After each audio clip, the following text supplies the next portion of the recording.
À l'occasion de la fête des pères, merci à Alexandre, le papa de Mathéo, qui ce soir nous raconte La Belle et la Bête. Perdue dans la forêt, une jeune fille aperçoit au loin un étrange château. « Allons demander de l'aide », dit Belle à son cheval. « Quelle étonnante demeure! Tous les objets bougent et parlent. »« Je vous souhaite un bon appétit », s'exclame Lumière, le chandelier. Et aussitôt, la vaisselle et les couverts se mettent à danser. Belle n'en croit pas ses yeux. Puis, la fête terminée, Belle décide de visiter le château. « Qui vous a permis de venir ici ?» grogne soudain une bête effrayante. Belle est terrorisée. Vite, elle s'enfuit. Mais tout à coup, des loups l'attaquent. Belle est à la merci de la meute déchaînée. La bête surgit et gronde. Ignorant les terribles morsures, elle combat les loups qui détalent. Quand le silence revient, Belle est saine et sauve. Mais la bête est blessée. De retour au château, Belle s'empresse de soigner les blessures de la bête. « Merci de m'avoir sauvé », lui dit-elle. Petit à petit, Belle apprivoise la bête. La jeune fille n'en a plus peur et accepte de dîner en sa compagnie. « Buvons à notre amitié », propose Belle en levant son verre. La bête entraîne ensuite la jeune fille vers la salle de bal. Après une longue valse, Belle s'approche de la bête et l'embrasse. Alors, sous les yeux étonnés de Belle, la bête se transforme en un très beau jeune homme. Grâce à cet amour, la bête que j'étais a disparu. Les serviteurs retrouvent alors leur apparence humaine et c'est avec joie que, quelques jours plus tard, ils assistent au mariage de Belle et du prince. L'amour a triomphé, le sortilège est enfin brisé.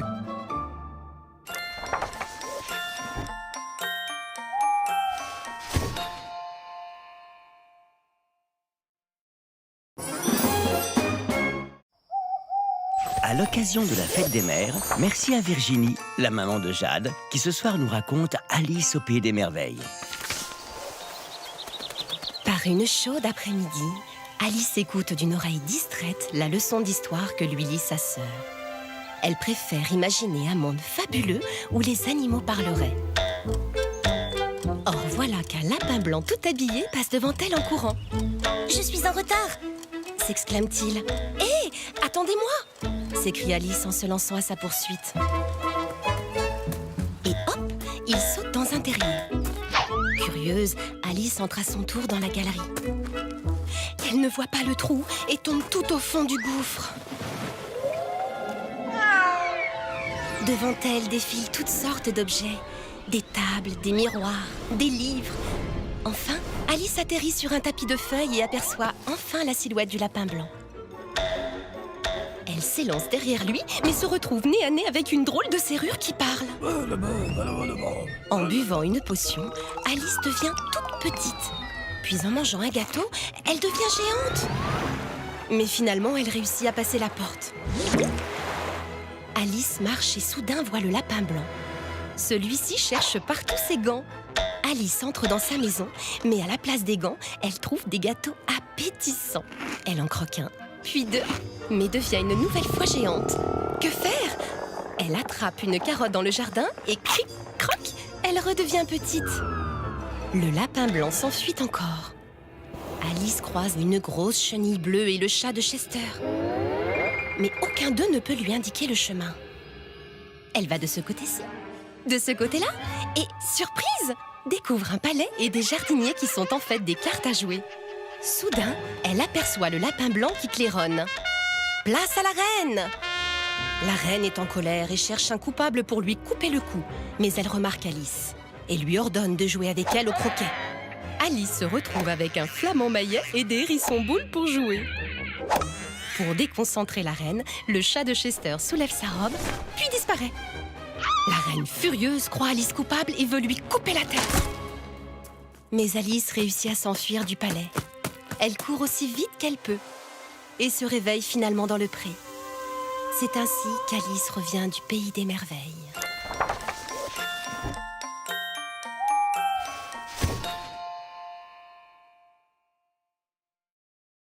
Tous les jours sur Disney Junior. Quand le jour est sur le point de tomber, c'est le moment de retrouver les plus belles histoires des héros Disney. Traverse les mers avec Nemo. Nemo se retrouve à Sydney, dans l'aquarium d'un dentiste. Danse avec le livre de la jungle. Mowgli rencontre Baloo, un gros ours qui chante et danse. Viens revivre et écouter les aventures de tes héros préférés avec ma petite histoire du soir dans le mois Contes et Histoire, tous les jours à 19h20 sur Disney Junior. Pour passer une belle soirée, ma petite histoire du soir t'invite à découvrir le monde de Nemo. Nemo est un poisson clown. Il est très curieux et aimerait explorer l'océan, mais son père, marin, refuse. C'est bien trop dangereux. Un jour pourtant, Nemo désobéit et s'approche d'un bateau qui flotte. Tout à coup, un plongeur surgit derrière lui et le capture. Marin est désespéré. Heureusement, il rencontre Dory, un poisson aux écailles bleues et jaunes qui lui propose de l'aider à retrouver son fils. Peu après, Marin trouve le masque du plongeur qui a enlevé Nemo. Il est tombé du bateau de plongée au moment du démarrage. Bien loin de là, Nemo se retrouve à Sydney, dans l'aquarium d'un dentiste. Il fait connaissance avec de nouveaux compagnons. Hélas, Nemo apprend qu'il sera le cadeau d'anniversaire de l'affreuse petite nièce du dentiste, une fillette qui terrorise les poissons. Pendant ce temps, Marin et Dory essaient de lire les inscriptions du masque grâce à l'antenne lumineuse d'une monstrueuse lotte de mer. P. Sherman, 42 Wallaby Way, Sydney, déchiffre Dory. Puis, un banc de poissons-lune leur indique la direction de Sydney en formant une flèche géante. Mais en chemin, Marin et Dory sont soudain engloutis par une énorme baleine. Celle-ci gronde, hoquette, puis finit par expulser l'eau qu'elle a dans la gorge. Marin et Dory sont projetés en plein milieu du port de Sydney. De son côté, Nemo a trouvé une ruse pour s'échapper. Il se fait passer pour mort afin d'être jeté dans le lavabo. Ainsi, Nemo nage dans le tuyau d'évacuation et se retrouve libre dans l'océan. Dory et Marin retrouvent enfin le petit Nemo. Fier du courage de son fils, Marin le serre dans ses nageoires. « Je t'aime, papa », murmure Nemo. « J'ai compris beaucoup de choses dans cette aventure. Je promets de ne plus jamais te désobéir. »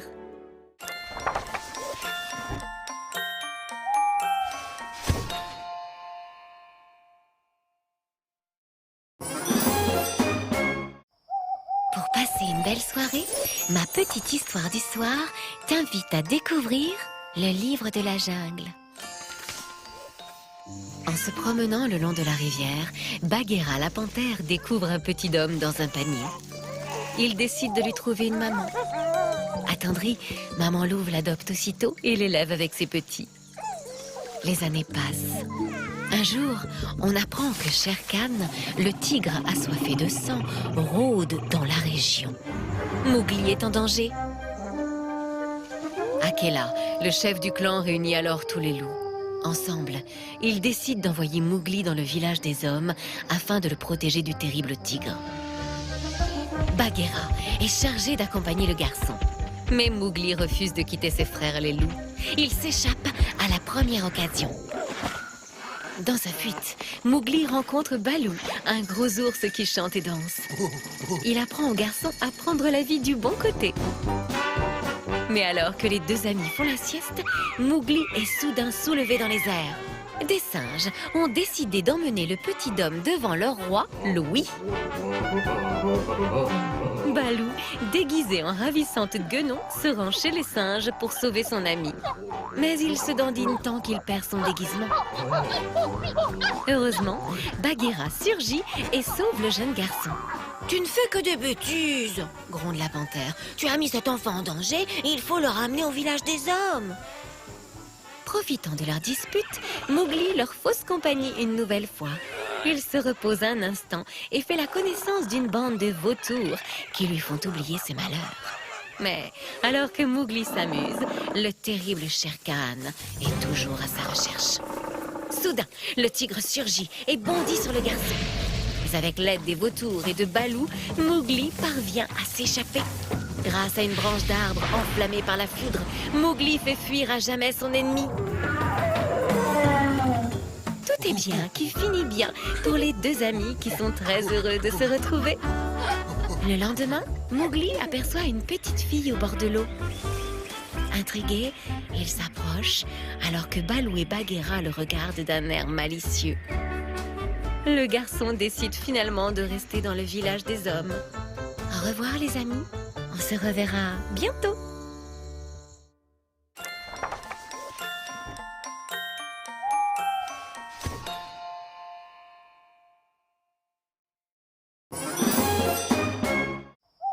Pour passer une belle soirée, ma petite histoire du soir t'invite à découvrir La princesse et la grenouille. Lorsqu'elle était petite, Tiana aimait cuisiner avec son papa. Ils invitaient souvent leurs voisins à partager leurs repas. Leur rêve le plus cher était d'ouvrir un jour un restaurant ensemble. Chaque soir, ils priaient à l'étoile du soir avant de se coucher, afin qu'elle leur porte chance. Tiana est devenue une belle jeune fille. Elle travaille comme serveuse pour gagner de l'argent et pouvoir un jour réaliser son rêve. Un matin, son amie Charlotte vient lui rendre visite avec son père.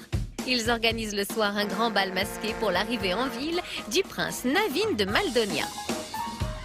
Durant la soirée, Tiana prie l'étoile du soir, lorsqu'une drôle de grenouille apparaît et se met à parler. C'est le prince Navin. Il explique à la jeune fille qu'un vilain sorcier lui a jeté un sort. Pour le rompre, il faut à tout prix qu'elle l'embrasse. Mais horreur, Tiana se retrouve à son tour métamorphosée. Après avoir fui loin du bal, les deux grenouilles se retrouvent dans les marécages. Elle rencontre alors Louis, un alligator fan de jazz. Et Ray, une gentille luciole qui propose de les aider. Tiana et Navin apprennent à mieux se connaître et finalement, ils semblent de plus en plus s'apprécier. Bientôt, les quatre amis aperçoivent un grand crevettier perché en haut d'un arbre. C'est ici qu'habite Mama Odi, une magicienne très douée qui devrait pouvoir rendre à Tiana et Navin leur apparence humaine. Mais la vieille dame leur explique simplement qu'ils n'ont pas encore compris ce qui était le plus important dans la vie. Sur le chemin du retour, Navin comprend les paroles de Mama Odi. La magicienne lui a ouvert les yeux. Il est amoureux de Tiana et peu importe leur apparence. Le prince décide alors de demander sa bien-aimée en mariage. Tiana est ravie et s'empresse d'annoncer la bonne nouvelle à son amie Charlotte. Dès le lendemain, Tiana et Navin se marient dans les marécages, entourés de leurs amis. Lorsque le prince embrasse son épouse, les deux grenouilles retrouvent leur apparence humaine. Quelle joie! Après une seconde cérémonie au palais, Tiana réalise enfin son rêve en ouvrant avec Navin un somptueux restaurant.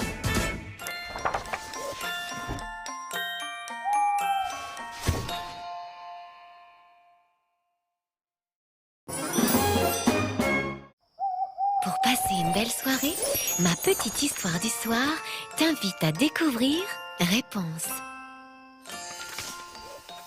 Grâce à la fleur d'or magique, la reine donne naissance à la jolie princesse Réponse. Mais la sorcière, Mère Gothel, l'enlève, car les cheveux magiques de Réponse ont le pouvoir de lui rendre sa jeunesse. Réponse grandit dans une haute tour cachée dans la forêt. Elle voudrait sortir, mais Mère Gothel le lui interdit, car elle a besoin de ses pouvoirs. Un jour, le voleur Flynn dérobe la couronne royale. Même Maximus, le cheval du capitaine de l'armée du roi, veut l'attraper. Vite, Flynn va se cacher dans la tour perdue. « Aide-moi à sortir !» ordonne Réponse, « ou je garde la couronne !» Réponse est enfin libre. Quel bonheur de pouvoir courir! Alors que Mère Gothel part à leur recherche, Réponse et Flynn se réfugient dans une taverne. Mais l'armée du roi arrive. Vite, ils s'échappent par un passage secret sous la taverne. Réponse et Flynn sont sauvés.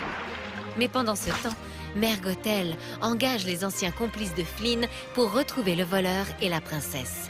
Le lendemain, il y a une fête à la citadelle. Réponse va admirer le portrait de la princesse disparue. Le soir, Réponse et Flynn contemplent les lanternes flottantes dans le ciel. Quand elle était dans sa tour, Réponse regardait ce spectacle de loin chaque année, le soir de son anniversaire. « J'ai attendu ce moment toute ma vie », dit-elle émue. Malheureusement, Flynn est arrêté par ses anciens complices. Abandonnée, Réponse rentre à la tour.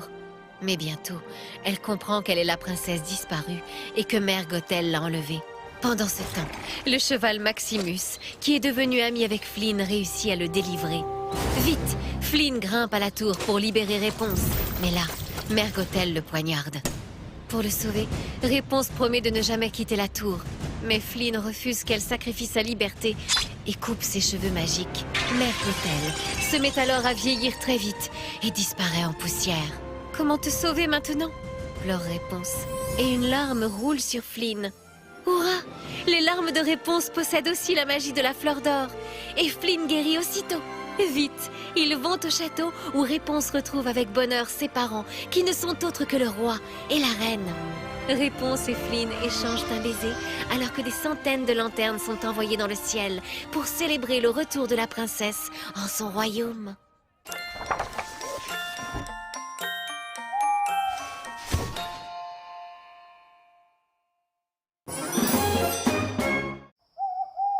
Pour passer une belle soirée, ma petite histoire du soir t'invite à découvrir l'anniversaire de Martin. Aujourd'hui, c'est l'anniversaire de Martin. Ses amis lui organisent une fête surprise. En cachette, Martin ne perd pas une miette de ce qui se prépare en son honneur. Vite, tout doit être prêt pour ce soir. Luigi gonfle les ballons avec sa pompe et Guido réalise un splendide gâteau de pneus. De son côté, Fillmore cuisine un peu de sa délicieuse essence. Martin en raffole. Qui fonce à toute allure? C'est Jeff Corvette. Il ne veut surtout pas être en retard pour la fête. Flash a prévu plein de jeux pour l'anniversaire de son ami, car Martin adore jouer. Sally emballe les cadeaux. Elle compte offrir à Martin un nouveau crochet de remorquage et un enjoliveur tout rouillé. Flo décore la salle avec des guirlandes et de ravissants rubans. Red utilise son échelle pour les accrocher. Quelle équipe de choc!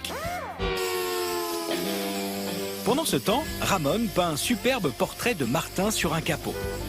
Il est l'heure. Sergent conduit les amis de Martin vers le lieu de la fête. Il roule tout doucement. Chut! Martin ne doit pas les entendre. Finn et Holly, les deux agents secrets, se rendent aussi à l'anniversaire. Martin souhaite utiliser un de leurs fameux gadgets d'espion pour faire croire à tous qu'il est déguisé en paquet cadeau. Grâce à ce tour d'illusion, ses amis n'y verront que du feu. Quel farceur ce Martin! La fête peut enfin commencer. Tous les cadeaux sont empilés et les ballons sont accrochés. Un bruit retentit. Vite, c'est Martin qui arrive! Les voitures se cachent. Joyeux anniversaire! S'éclament en chœur tous les amis. Mais ce n'est pas Martin, c'est Lizzie qui apporte de drôles de chapeaux pour la fête. La nuit est déjà tombée, mais où est Martin? Sans perdre une minute de plus, Flash part chercher la remorqueuse. Shérif aussi sillonne les routes. Toujours sans nouvelles de leur ami, Flash et Shérif retournent à la fête. Les voitures sont vraiment inquiètes. Martin, lui qui aime tellement s'amuser, est absent pour sa propre fête d'anniversaire. Surprise! Martin fait disparaître le fameux paquet cadeau. Les voitures sont épatées. La remorqueuse était cachée sous leur nez depuis tout ce temps. Martin a réussi à piéger ses amis grâce à son déguisement. Et maintenant, que la fête commence. Tous les amis jouent, rient et se déguisent. Joyeux anniversaire, Martin.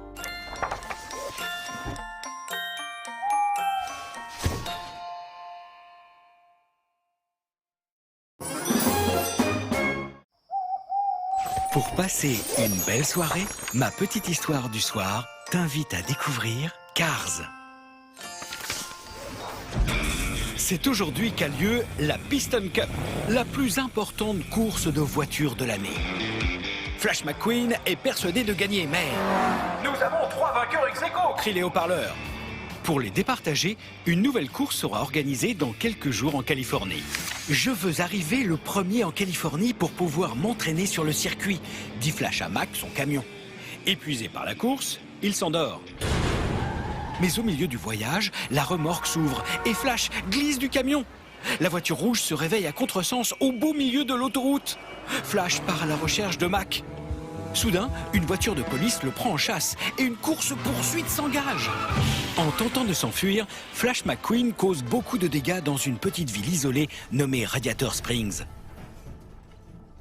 Il est convoqué le lendemain par le tribunal et condamné à réparer la route. Flash est furieux.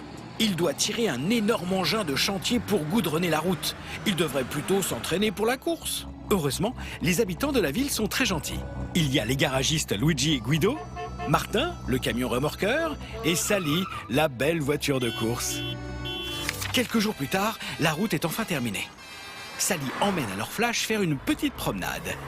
Elle lui explique qu'avant, plein de touristes s'arrêtaient à Radiator Springs. Désormais, plus personne n'y passe et les habitants se sentent inutiles. Flash est triste. Il voudrait faire quelque chose pour ses amis, mais l'heure de la course a sonné et il doit quitter la ville. Avant de partir, il décide d'acheter des pneus neufs chez Luigi, de faire le plein d'essence biologique chez Fillmore et il choisit même de nouveaux autocollants à la boutique. Flash est heureux de faire ce cadeau aux habitants de Radiator Springs et en plus, son style va faire un malheur en Californie. Le jour de la course, tous les amis de Radiator Springs sont venus soutenir Flash. Mais alors qu'il est sur le point de gagner, il fait demi-tour pour porter secours à l'un de ses concurrents qui a eu un accident. Flash McQueen a finalement compris que la gloire importe peu. Après la compétition, il décide même de retourner vivre avec ses nouveaux amis et la belle Sally, dont il est tombé amoureux.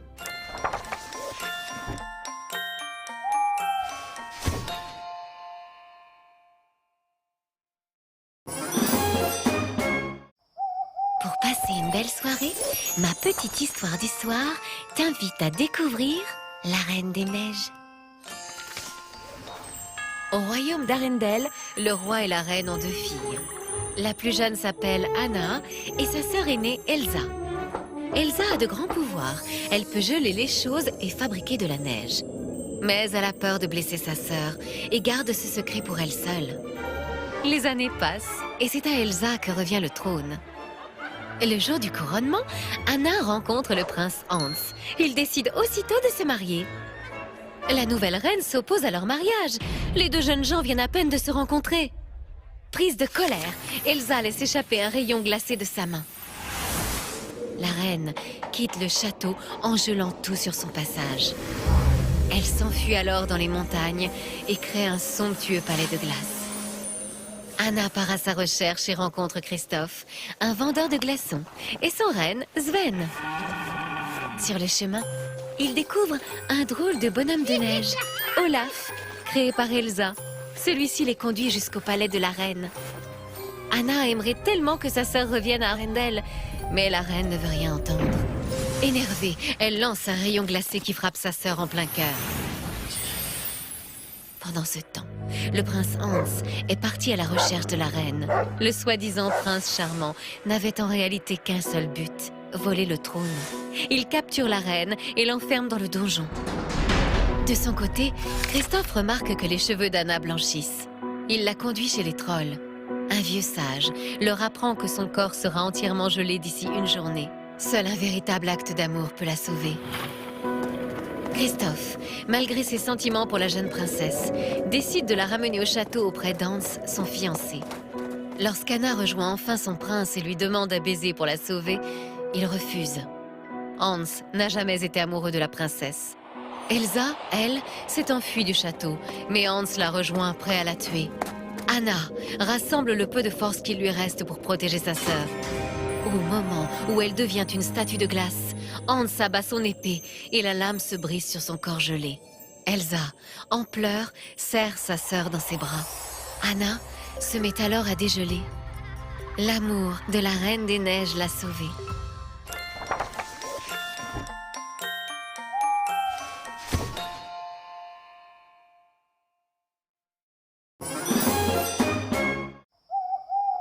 Pour passer une belle soirée, ma petite histoire du soir t'invite à découvrir Au secours, Martin. Flash McQueen et Martin se baladaient sur Main Street quand Martin dit soudain « Tu sais, j'ai été camion de pompier. »« Quoi » s'étonna Flash. « Sur la gomme de mon père, c'est vrai, jura Martin. » Et il commença son histoire. « Alerte, départ de feu !» hurla la voix dans le haut-parleur de la caserne. Il n'y avait pas une minute à perdre. Martin se mit aussitôt en route. Martin arriva sur le lieu de l'incendie pour essayer de l'éteindre. Avec son tuyau, il lança de l'eau directement sur l'immeuble en feu. Martin, souffla McQueen en interrompant son ami.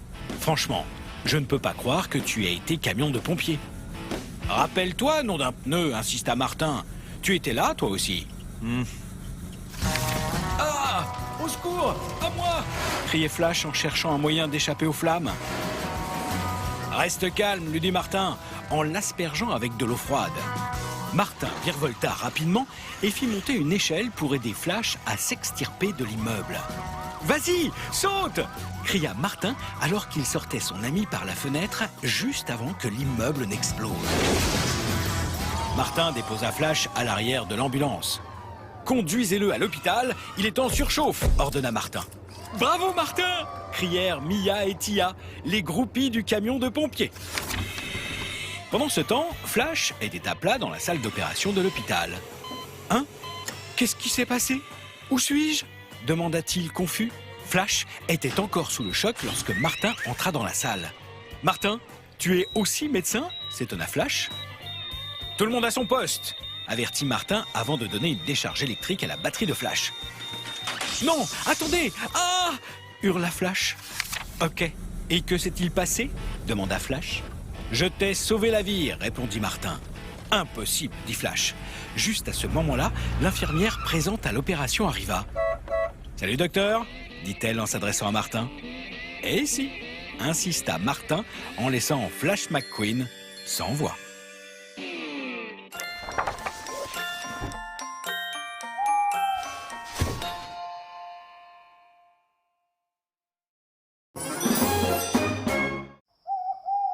Pour passer une belle soirée, ma petite histoire du soir t'invite à découvrir le roi lion. Sous le soleil de la savane, tous les animaux traversent la terre des lions. Ils se rendent au rocher du lion pour célébrer un grand événement. La reine Sarabi a donné naissance à un lionceau. Le roi Mufasa est très fier lorsque Rafiki, le vieux sorcier, présente le nouveau-né à la foule. Seul Scar, le frère du roi, est absent. Sans même connaître Simba, il le déteste déjà, car le nouvel héritier brise ses espoirs de devenir roi un jour. Sarabi et moi ne t'avons pas vu à la présentation de Simba, reproche Mufasa à son frère. Jaloux, Scar s'éloigne en réfléchissant à sa vengeance. Un beau matin, Mufasa emmène Simba au rocher du lion. « Regarde, mon fils, dit-il. Partout où le soleil pointe ses rayons, s'étend la terre des lions. Un jour, tu en seras le roi. » Simba est très fier. Mais ce qui lui importe le plus, c'est de jouer avec sa meilleure amie, Nala. Aujourd'hui, Simba a décidé d'explorer avec son ami Nala un endroit très secret dont oncle Scar lui a parlé.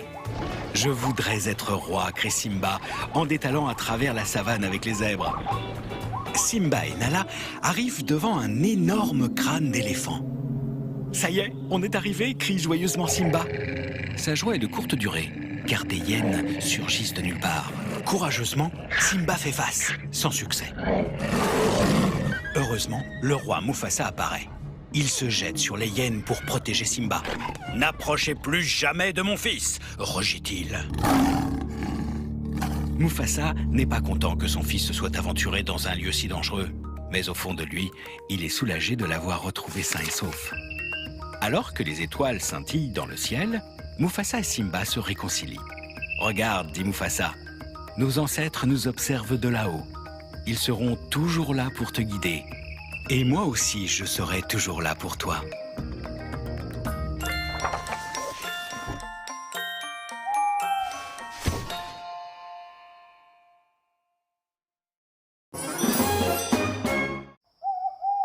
Pour passer une belle soirée, ma petite histoire du soir t'invite à découvrir Ratatouille. Rémi est un drôle de rat qui rêve d'être cuisinier. Sur les toits de Paris, il admire l'enseigne lumineuse d'un grand restaurant. Si seulement il pouvait être aussi talentueux que son idole, le grand chef Gusto, décédé il y a peu lorsque son restaurant a perdu sa 3e étoile. Pendant ce temps, dans le restaurant, Linguini, le fils caché de Gusto, se présente au chef cuisinier Skinner, le successeur de son père. Celui-ci accepte à contre-cœur de lui donner du travail. Il n'aura qu'à s'occuper du ménage. Soudain, patatras, Linguini renverse une marmite. Pour réparer sa maladresse, il essaye de refaire la soupe en versant n'importe quelles épices dans le récipient. Rémi, qui assiste à la scène, décide alors d'intervenir. Il y ajoute quelques ingrédients. La soupe est délicieuse. La soupe est un succès auprès de tous les clients. Jaloux, Skinner demande à Linguini de refaire sa recette, persuadé qu'il n'y arrivera pas. Mais Rémi, le petit rat, a une ruse. Il se glisse dans les manches de son ami pour lui dicter les ingrédients. Et ça marche! Quelques jours plus tard, Rémi découvre une lettre dans le bureau de Skinner. Quelle surprise! Linguini est en fait le fils d'Auguste Gusto et l'héritier du restaurant. Devenu propriétaire, Linguini prend alors la grosse tête et en oublie ses amis, Colette et Rémi. Déçu, le rat refuse dorénavant d'aider le jeune garçon. Le soir, c'est la panique au restaurant. Ego, le terrible critique gastronomique, est là et attend d'être servi. Mais sans Rémi, Linguini est perdu. Alors, il décide d'avouer la vérité à ses collègues. Le vrai chef cuisinier n'est autre qu'un petit rat. Horrifiés, ils partent tous en courant, sauf Colette et Rémi.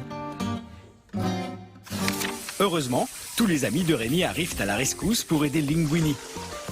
Et voilà les rats qui épluchent, coupent, assaisonnent pour préparer une délicieuse ratatouille. Lorsqu'Ego demande à voir le chef cuisinier, Colette et Linguini lui révèlent l'existence de Rémi. Le critique n'en croit pas ses oreilles. Mais il s'est tellement régalé qu'il accorde à nouveau une 3e étoile au restaurant.